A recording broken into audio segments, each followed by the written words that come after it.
మాట నిజమైందా అన్నట్టు ఒకనాటి శుభముహూర్తమున కర్తముని యొక్క తేజము దేవహూతి గర్భమున ప్రవేశించే.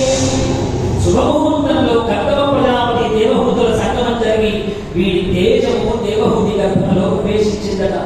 ఎప్పుడైతే ప్రవేశించిందో దేవహూతి మెరిసిపోతున్నటువంటి శరీరాన్ని పొందిందట. అప్పటి వరకు లేనటువంటి తేజము ఆమె శరీరంలో కనిపించిందట.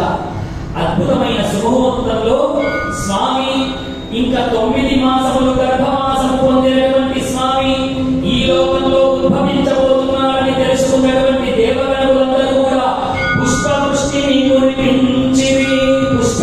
కురిపించారు.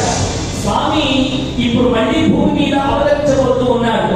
మనకు తెలిసినటువంటి మొదటి రోజునే అనుకున్నాం, మనకు దశావతారాలు మాత్రమే తెలుసు. కానీ స్వామి అనేకములైన అవతారాలు ఎత్తాడు. 21 అవతారాలను ఎత్తాడు. ఆ 21 అవతారాలలో ఇప్పుడు వస్తున్న అవతారం ఒకటి. ఆయన చెప్పాడు కాబట్టి ఇప్పుడు పుట్టబోతూ ఉన్నాడు ఆ స్వామి. కర్తమా, నీకు సాక్షాత్తు నారాయణుడి అంశతోనే పుడతాడని ఆ స్వామి నాకేనాడైతే మాట ఇచ్చారో ఆ మాట నిజం చేస్తున్నట్టుగా శుభముహూర్తము ఆసన్నమైందట. ప్రకృతి అంతా ప్రశాంతముగా ఉన్నదట. హిరణ్యకశిపుడు హిరణ్యాక్షుడు పుట్టేటప్పుడు ఎలాంటి అపశకునాలు ఉన్నాయో దానికి విరుద్ధంగా ప్రకృతి ఉన్నదట. ఎటు చూసిన చల్లని గాలులు వీస్తూ ఉన్నాయట, నెమళ్ళు ఆడుతూ ఉన్నాయట. ప్రకృతి అంతా రమణీయముగా కోయిల రామముల చేత అద్భుతంగా ప్రకృతి అంతా రమణీయముగా మారిపోయిందట. ఆ సమయంలో దేవహూతి గర్భమున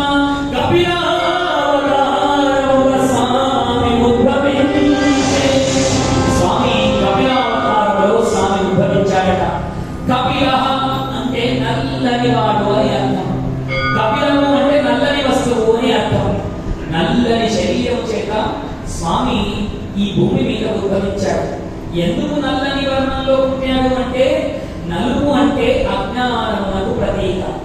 ఒక రూములో చీకటి ఉందనుకోండి, అయ్యో చీకటి ఉంది నాకేం కనిపించడం లేదు అంటారు. అక్కడికి ఒక చిన్న దీపం పట్టుకు వెళ్ళామనుకోండి, అమ్మా అన్ని కనిపిస్తున్నాయి అంటారు. చీకటి అంటే అజ్ఞానం, వెలుతురంటే జ్ఞానం. ఇప్పుడు స్వామి నల్లని వర్ణంలో పుట్టాడు అంటే మనలో ఉన్న అజ్ఞానాన్ని తొలగించడం కొరకే ఆ స్వామి పుట్టాడు అని మనం అర్థం చేసుకోవాలి. ఇప్పుడు స్వామి మనందరికీ జ్ఞానమును బోధించడానికే ఈ లోకంలో పుట్టాడని మనకు అర్థం అవుతూ ఉన్నది.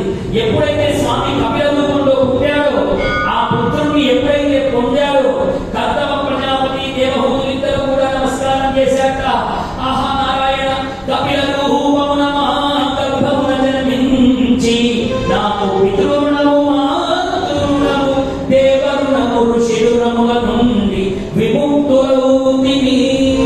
ఎప్పుడైతే నువ్వు మా గర్భంలోనే పుట్టావో మాకు పితృరుణము మాతృరుణము దేవరుణము ఋషిరుణములు అన్ని తీరిపోయాయ్యా. నీలాంటి వాణ్ణి మేము పుత్రుడిగా పొందాము అంటే మామూలు మాటలా అని తన కడుపున పుట్టిన పిల్లవాడైనా వాడిని చూస్తూ నమస్కరించారట. కపిలుడు వాళ్ళిద్దరిని ఆశీర్వదించినట్టుగా భావన చేశాక వాళ్ళిద్దరూ పొంగిపోతూ ఉన్నారట. ఇప్పుడు కర్తవ ప్రజాపతి దేవహూతి, ఇంకా నేను నీకు ఇచ్చిన మాట ప్రకారంగా నాకు సెలవిచ్చు. నేను పరమాత్మ యందు మాత్రమే చిత్తముంచి నాకు ఏ బాధ్యతనైతే బ్రహ్మదేవుడు అప్పచెప్పాడో సృష్టి ముందుకు కొనసాగించడం కొరకు నీ నుండి సంతానం పొందడానికి నాకు పరమాత్మ అనుగ్రహాన్ని ఇచ్చాడు. అది తీరిపోయింది కాబట్టి ఇంకా నేను సన్యసిస్తాను. నేను పరమాత్మ యందే నా చిత్తమును ఉంచాలి కాబట్టి నేను అడవులకు వెళ్ళిపోతానని దేవహూతి దగ్గర నుంచి ఆయన సెలవు తీసుకొని అడవులకు వెళ్ళిపోయాడు. అడవులకు వెళ్ళిపోయి ఒక అద్భుతమైనటువంటి ఆశ్రమాన్ని ఏర్పాటు చేసుకొని నిరంతర హరినామ సంకీర్తన చేయడం. ఆ యొక్క కర్తవ ప్రజాపతి చివరిలో తన ఆత్మజ్యోతిని పరమాత్మ యందు ఐక్యము చేశాడు. దేని వల్ల చేశాడంటే నిరంతర హరినామ సంకీర్తన చేత. ఇప్పుడు కర్తవ ప్రజాపతికి కలిగిన